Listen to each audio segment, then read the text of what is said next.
ይሄን ቪዲዮ አይተን መጣለን። ኮፒ ሊንክ ሼር አድርጉት እስቲ። ይሄ ቪዲዮ እንደማይታይ ያወኩኝ ነው የምሰራው። ይሄው ጌታ ምስክር አይታይ ብዬ ነው የምሰራው። እንደው ይሁን ብዬ ለምን በጌታ የሆኑ ጴንጤ ወገኖቻችን እናንተ አድርጉን የምንላችሁ ነገር እያደረጋችሁልን ስላልሆነ በጣም እየተጎዳን ነው እኛ ጴንጤ ቲክቶከሮች። እዚህ ሚዲያ ላይ ላሳያችሁ። አካውንቱ ዋርኒንግ ላይ ነው። የአቤል ማን ነው? የገዳሞች ላይ ገጠራማ የኦርቶዶክስ ቤተክርስቲያኖች ላይ እየዞረ መጽሐፍ ቅዱስን እንዲያነቡ መጽሐፍ ቅዱስን የሚሰጠው ልጅ። ይሄ ሁሉ የምታዩት እሱ ላይ ቪዲዮ የሰሩበት ሰዎች ናቸው። አካውንቱ ላይ በጣም ነው የሚመቸኝ። የፕሮቴስታንቱን የሶሻል ሚዲያ ሳይኮሎጂ የበላው ነው የሚመስለኝ።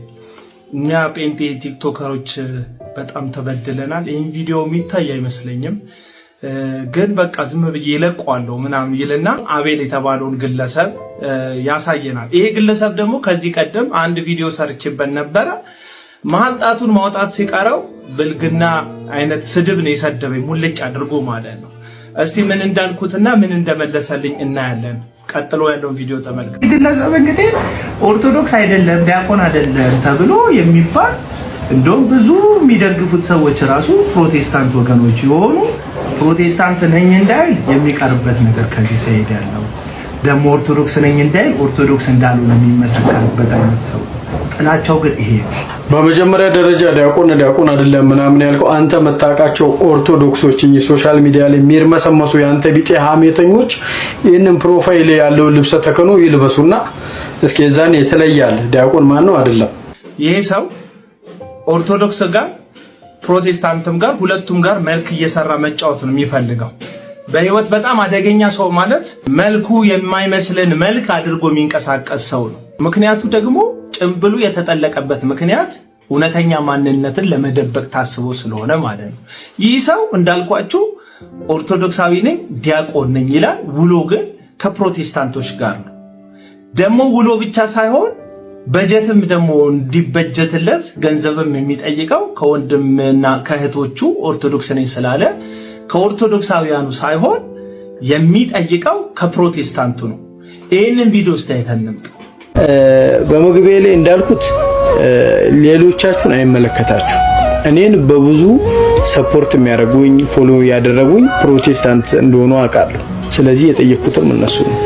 ሌሎቻችሁ ጌታ ይባርካችሁ። በዚህ ሰዓት አልፈልጋችሁ ተበብራችሁንም አልፈልግም። ከዛ ውጭ ግን ጭርና ግልጽ ነገር። ስለዚህ ይሄ ሰው አንድ ሚሽን አለኝ ብሏል።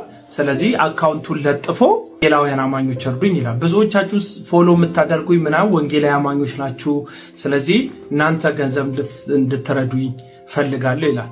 እንዴ ወንጌላዊ አማኝነትና ከኦርቶዶክስ መካከል እኮ ልዩነት አለ። የትምህርት ልዩነት አለ፣ የአስተሳሰብ ልዩነት አለ።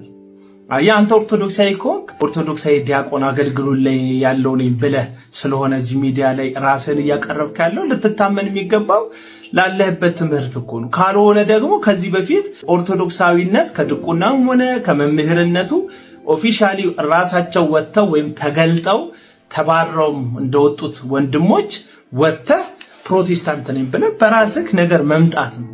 ከዛ በኋላ ወንጌልን ቻሌንጅ ታደርጋቸዋለህ በጨዋነት በትምህርት ላይ ተመስርተ ማለት ነው።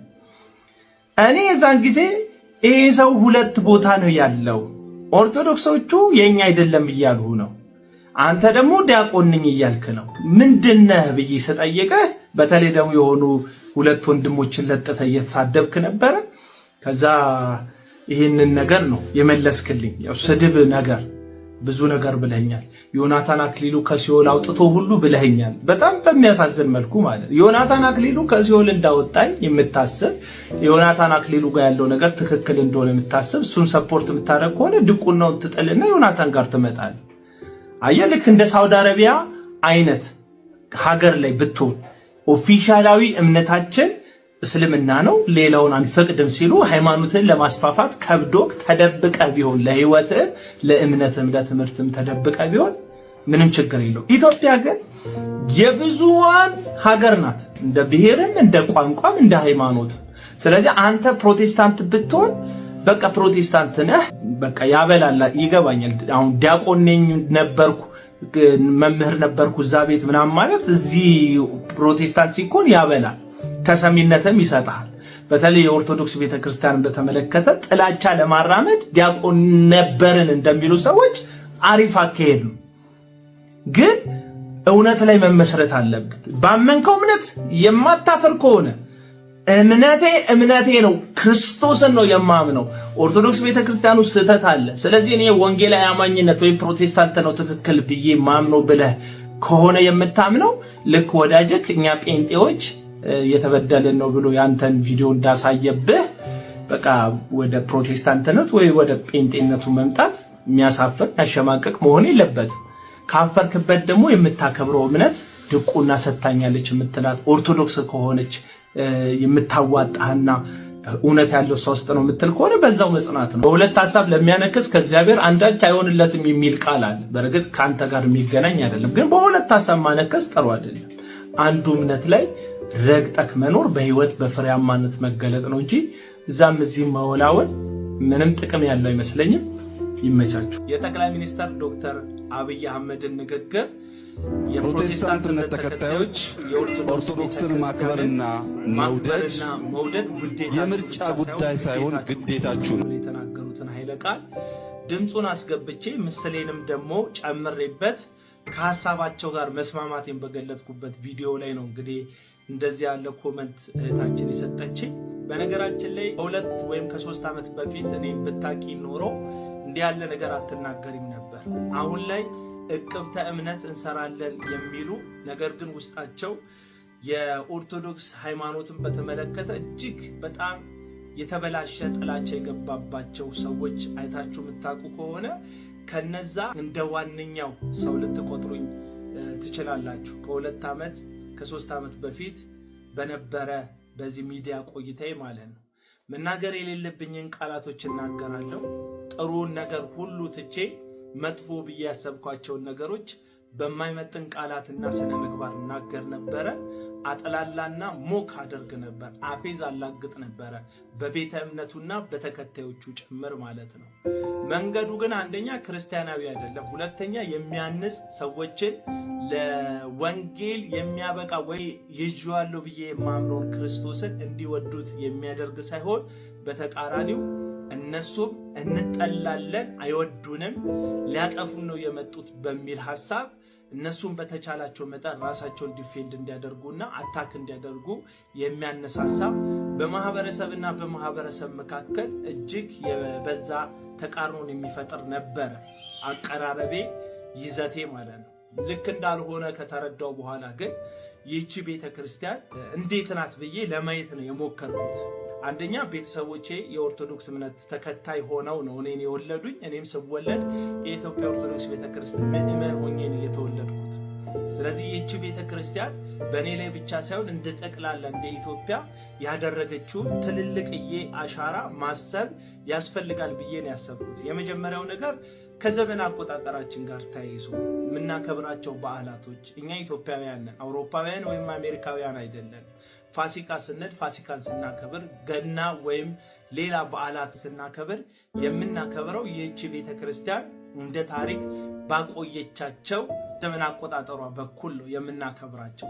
ስለዚህ ይህቺ ቤተክርስቲያን ጊዜ ላይ የራሷ የሆነ በጎ አስተዋጽኦ አላት ማለት ነው። ለምሳሌ ምስኪኖችን፣ ነዳያንን የሚለምኑ ሰዎችን መንገድ ላይ ስመለከት መስጠት የሚባለውን ሜንታሊቲ የፈጠረችብኝ በልጅነት ጀምሮ ይህቺ ቤተክርስቲያን ናት። ለምስኪኖች ካለኝ ትንሽ ላይ ማካፈልና መኩረስን ይህቺ ቤተክርስቲያን አስተምራኛለች። እሱን ተውት። እንደ ሀገር ኢኮኖሚ ሀገሪቷ በውጭ ዜጎች የምትጎበኝበትንና ደግሞ የውጭ ምንዛሪ የምታገኝበት ብዙ ምክንያቶችን ከቆጠርናቸው የዚች ትልቅ ቤተክርስቲያን ታሪካዊ ቅርሶች እንደሆኑ መርሳት የለብንም። ኢኮኖሚያችን ላይ ማንነት፣ ፐርሰናሊ ማንነታችን ላይ የዚች ቤተክርስቲያን አሻራ ጉልህ።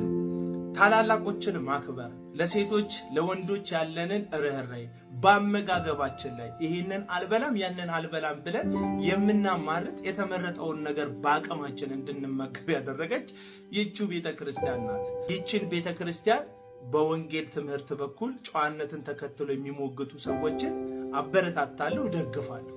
ነገር ግን እላፊ ቃላትን የሚናገሩ ሁሉ ጨለማ እንደሆነ፣ ሁሉ መጥፎ እንደሆነ ለመናገር ለማሳየት የሚንተፋተፉ ልባቸው በጥላቻ ጨለማ የተዋጡ ልክ እኔ ከ3 ዓመት በፊት ስብ እንደነበረ እቅብተ እምነት ነን ብለው እቅብተ ጥላቻ ውስጥ ለገቡ ሰዎች ግን አሁን እኔ መልካሙን ነገር ተቀብዬ ጥሩን ጥሩ ማለት ስጀምር አሽቃባጭ ነው ይላሉ፣ ልታጣለን ነው ይላሉ። ነገር ግን እንደ አንድ ፕሮቴስታንት የኦርቶዶክስ ቤተክርስቲያንን በጎ ነገር መናገርና በጎ ነገሯን መደገፍ ከበጎ ነገሯ ጎን መቆም ትክክለኛው ማንነት መሆን ነው እንጂ የሚገባው አሽቃባጭ የሚል ወይም ይህንን ቤተ እምነትና ይህንን ቤተ እምነት ልታጣላ ነው የሚል ታርጋ ሊለጠፍ አይገባም ለማለት ነው። ሰላሙ